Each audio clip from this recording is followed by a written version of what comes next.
সুন্দরপুর জঙ্গলে একটা বাঘ বাস করত এবং তার সাথে তার একটি ছোট্ট ছানা ছিল। তারা বসবাস করত, কিন্তু তাদের জীবনে হঠাৎ করে একটা দুঃখের ছায়া নেমে আসলো।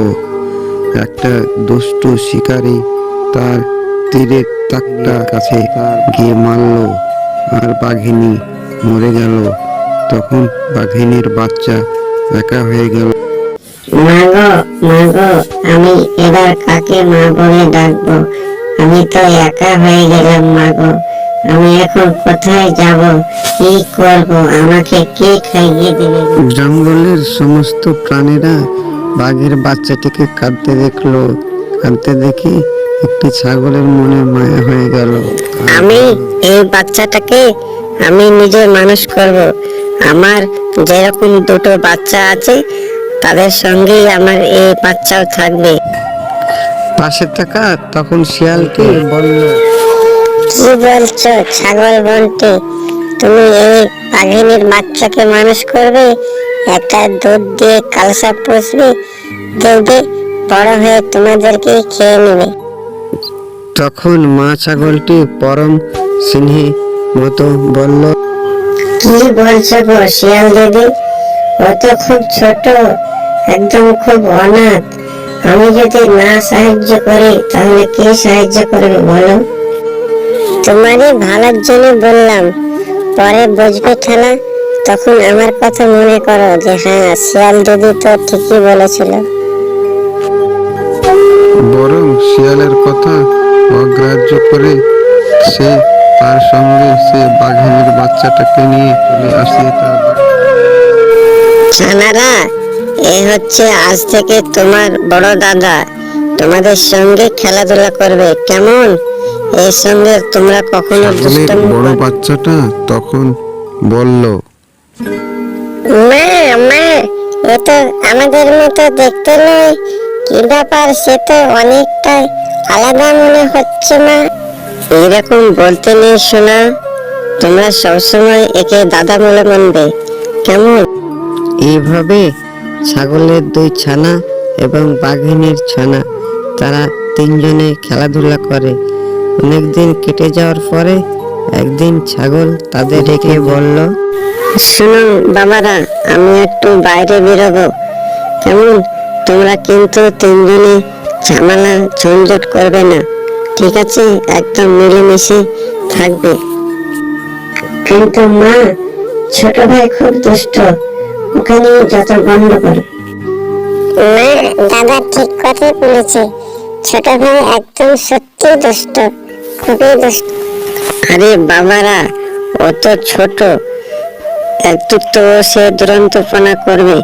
তোমরা বড়, তোমরা তাকে দেখে রাখবে। আমি এখন এইভাবে মা তখন তার সন্তানকে রেখে কাজে বেরিয়ে গেল এবং তারা তিনজন মিলে আবার খেলতে গেল।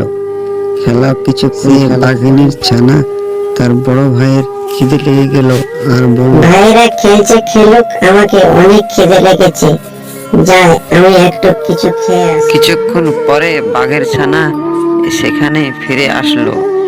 এসে দেখে তার ছোট ভাইকে সে দেখতে পারল না, আর বলল, কি রে, ছোট ভাই কোথায় গেল? তাকে তো আমি দেখছি না, সে কোথায় গেল? এখানেই তো ছিল, কোথায় গেল সে? আমিও তো দেখতে পাচ্ছি না। এবার কি হবে? আমি মাকে যে কি বলবো বাড়িতে? মা আমাকে অনেক বকবে রে ছোট, অনেক। সারাদিন খোঁজার পর তারা তাদের ছোট ভাইকে পেল না। তারা তারা ঘরে ফিরলো। ঘরে ফিরে দেখছে তার মা দাঁড়িয়ে আছে। মা মা, ছোট ভাই ওখানে খেলছিল, কিছুক্ষণ পর আমি তাকে খুঁজে পাইনি মা। এটা কি বলছিস? আমি যাওয়ার সময় তোরাকে বারবার বললাম যে ছোট ভাইটাকে তোরা দেখে রাখিস, তোরা একটা ছোট বাচ্চাকে দেখে রাখতে পারলি না। এইভাবে ছাগল তার বড় ছেলেকে বকতে থাকে আর তার বড় ছেলে হাওমা করে কাঁদতে থাকে আর বলে, মা, আমি তো ভাইয়ের ভালো করে খেয়াল রেখেছিলাম, কিন্তু হঠাৎ যে কোথায় গেল আর খুঁজে পাচ্ছি না মা। হঠাৎ করে জঙ্গল থেকে সে শিয়াল বেরিয়ে আসলো আর বলল, হুম, দেখলে ছাগল বোন, তোমাকে আমি সেদিনকে বারণ করলাম, কিন্তু তুমি আমার কথা শুনলে না তো। বুঝো আজকে তোমার কি ঠালা, তোমার ছানাকে সেই খেয়েছে, দেখো ভালো করে।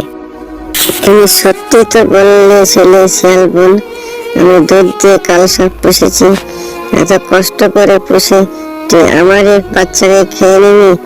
বের হয়ে যা আমার বাড়ি থেকে, তোর মুখ যেন আর আমি কোনোদিন না দেখি, যা বেরিয়ে যা। বাঘের ছানাটিকে বের করে দেওয়ার পর সে বাঘের বাচ্চাটি রাস্তায় হাঁটছে আর কাঁদছে আর বলছে, তুমি আমাকে ভুল বুঝলে মা, আমি কখনো নিজের ভাগে খেতে পারি? কখনো না মা। এদিকে ছাগলের সেই ছোট্ট ছানাটি কিছুক্ষণ পর তাদের মার কাছে এসে পড়ে। আরে ছোট, তুই কোথায় গেছিলি এতক্ষণ? আমি জঙ্গলে খেলছিলাম মা, খেলতে খেলতে ভুলবশত আমি জঙ্গলে হারিয়ে গেছিলাম, আর আমি তাদের খুঁজে পাইনি মা। আমি অনেক কষ্ট করে খুঁজে খুঁজে আসলাম। আহারে, ছেলেটাকে আমি কতই না গালাগাল করলাম, বাড়ির থেকে তাড়িয়ে দিলাম। চল আমরা সবাই মিলে তাকে খুঁজে নিয়ে আসি। ছেলে, দাঁড়া দাঁড়া বাবা, দাঁড়া, যাস না রাগ করে, দাঁড়া, একটু দাঁড়াবা। সে বাঘের ছানাটিকে সেই ছাগল বাড়ি ফিরিয়ে নিয়ে আসলো। তারপরে তারা সুখে শান্তিতে বসবাস করতে থাকলো।